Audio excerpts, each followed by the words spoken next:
Salut! Avant de commencer, deux petites choses. Alors premièrement, désolée vraiment pour la lumière parce que aujourd'hui il fait vraiment moche et comme j'ai pas d'éclairage externe, bah du coup je fais avec ce que la nature me donne et aujourd'hui il fait vraiment moche. Et dans un deuxième temps, je pense que vous l'avez remarqué mais j'ai rapproché la caméra parce qu'aujourd'hui on va faire une vidéo qui nécessite pas de vous montrer quoi que ce soit, donc j'ai pas besoin d'un gros plan. Donc vous allez voir que mon buste quoi, mais il y a plusieurs personnes qui m'avaient déjà conseillé de me rapprocher, enfin de rapprocher un peu la caméra de moi quand je faisais mes vidéos. Donc voilà, c'est chose faite, je vous écoute et puis voilà. Donc aujourd'hui on se retrouve pour une vidéo FAQ. Je vous ai demandé de me poser quelques petites questions sur Instagram, des choses que vous vouliez savoir sur moi, sur mes plantes, tout ça. Et puis du coup je vais y répondre aujourd'hui. Alors du coup j'ai noté ça sur une petite feuille puisque mon portable évidemment me sert à filmer, donc je pouvais pas regarder directement sur Instagram les questions. Donc j'ai noté les questions auxquelles je vais répondre. Donc vous avez été plusieurs des fois à me poser les mêmes questions, donc évidemment je vais répondre qu'à une seule question.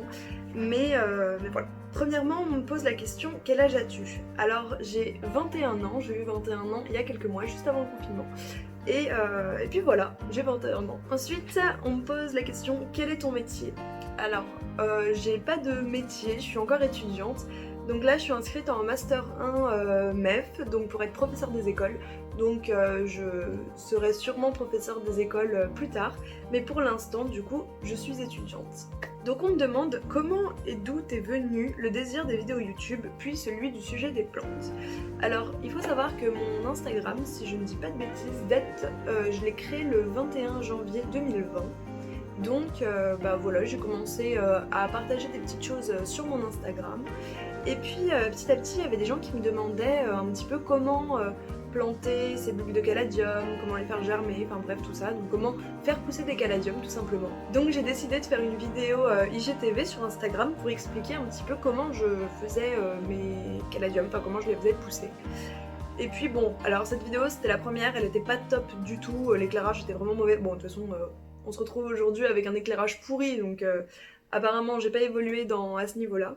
Mais donc quelques mois plus tard je me suis dit bah, ça m'a bien plu de faire des petites vidéos sur les caladiums, donc pourquoi pas recommencer tout simplement sur plein d'autres sujets. J'ai plein de choses à partager, je suis pas du tout pro dans le domaine, mais bon je fais mes petits tests et tout, ça m'amuse, donc peut-être que ça intéressera des gens. Et donc bah, j'ai lancé ma chaîne YouTube, voilà. Et donc sur les plantes, puisque c'est un petit peu ça qui me passionne en ce moment. Donc ensuite on me demande quelle est la plante la plus rare que tu possèdes. Alors je sais pas trop classer la rareté des plantes. Je dirais que j'ai pas mal de plantes considérées comme rares, mais je suis pas sûre qu'elles le soient réellement. Par exemple ma Thai Constellation, donc ma Monstera Thai Constellation qui est ici. Je sais pas, en fait je sais pas si vous la voyez, qui est juste là. Je sais pas si on peut considérer ça comme une plante rare. C'est une plante qui est assez convoitée en ce moment. Après rare, je suis pas sûre. Mais du coup voilà, j'ai ça. J'ai un petit philo Melanochrysum que je vous ai montré dans ma vidéo précédente sur ma confection de tuteur. Donc ça aussi, je suis pas sûre que ce soit très rare, mais j'ai bien galéré à en trouver une. Donc ça court pas les rues non plus. Ensuite j'ai du Burlmarx variegata. J'ai quelques petites plantes comme ça qu'on trouve pas partout, mais de là à dire qu'elles sont rares, je sais pas, mais elles sont rares pour moi parce que je les trouve pas. Voilà. Ensuite, prochaine question. As-tu des critères, préférences concernant les lieux, points de vente de plantes, donc pour l'achat de mes plantes tout simplement. Alors, je sais pas si j'ai pas de critères en fait, je me balade et quand je vois une boutique qui me plaît, j'entre et j'achète si je trouve quelque chose qui m'intéresse. Mais je dirais que mes boutiques de plantes préférées, alors premièrement, dans Paris, il y a What the Flower, il y a Meunier Philippe, Chauny, et puis après je trouve pas mal de petites choses dans les Truffaut tout simplement. Il y a 4 Truffaut maintenant dans Paris, enfin Paris et proche banlieue, où je vais régulièrement, donc parfois je me balade même dans les Truffaut, et parfois on trouve des choses assez intéressantes, des plantes considérées comme rares, enfin du moins qui sortent de l'ordinaire et qui sont présentes à Truffaut pour des prix moins conséquents. Donc je trouve ça cool. Après évidemment bah j'essaye de pas acheter toutes mes plantes chez Truffaut et de privilégier aussi les petits commerçants, les petites boutiques, mais je trouve des choses intéressantes, donc voilà, pour l'achat de mes plantes, c'est essentiellement ces boutiques-là en boutique matérielle. Ensuite, pour les boutiques en ligne, j'achète mes plantes chez Online Baby Plant, premièrement. J'ai acheté quelques plantes chez Klassen Orchiden, un truc comme ça, enfin c'est un site néerlandais, j'y connais rien, mais un truc sur lequel qui vend des plantes sympas, enfin moi j'ai eu des verrucosum, tout ça, qui étaient pas mal. Ensuite, j'achète aussi des plantes sur des comptes Insta. Par exemple, à l'époque, je sais pas s'il le fait encore, ça fait longtemps que je l'ai pas vu, mais il y avait Neo Plants Flower sur Instagram qui faisait des ventes de plantes toutes les semaines. Et j'ai réussi à avoir justement mon Pearl Marks variegata, des Syngonium un petit peu rares. Donc voilà, il y a quelques comptes Instagram aussi qui en vendent. Ouais, donc globalement, c'est ces boutiques-là. Et puis voilà, je m'en sors très bien comme ça.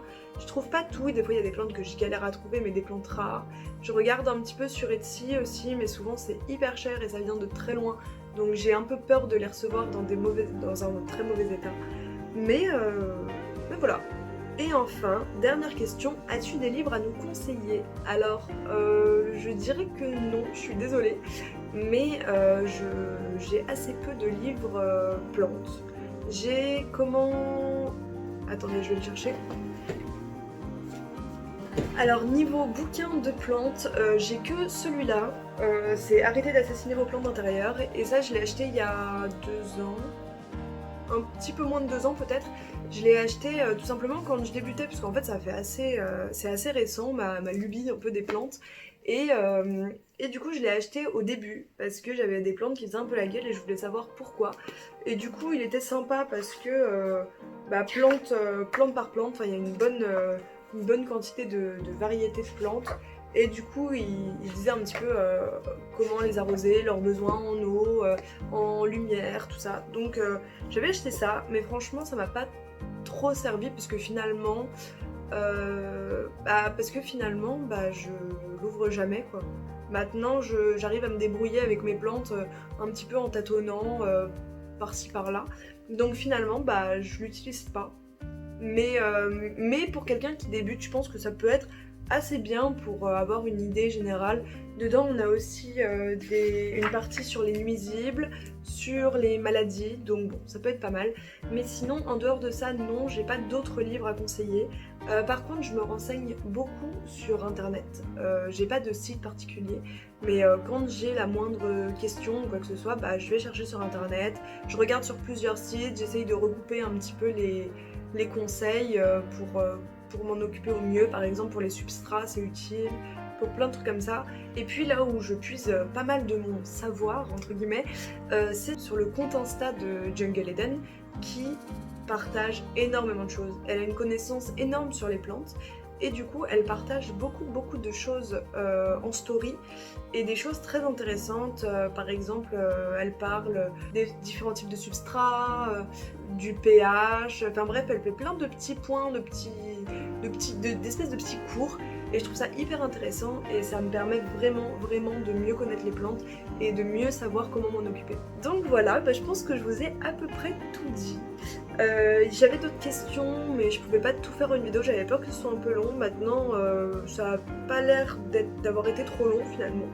Donc voilà, si ça vous intéresse et que cette vidéo vous plaît, je pourrais toujours en faire un deuxième volume en vous sollicitant sur Instagram pour que vous me posiez des questions.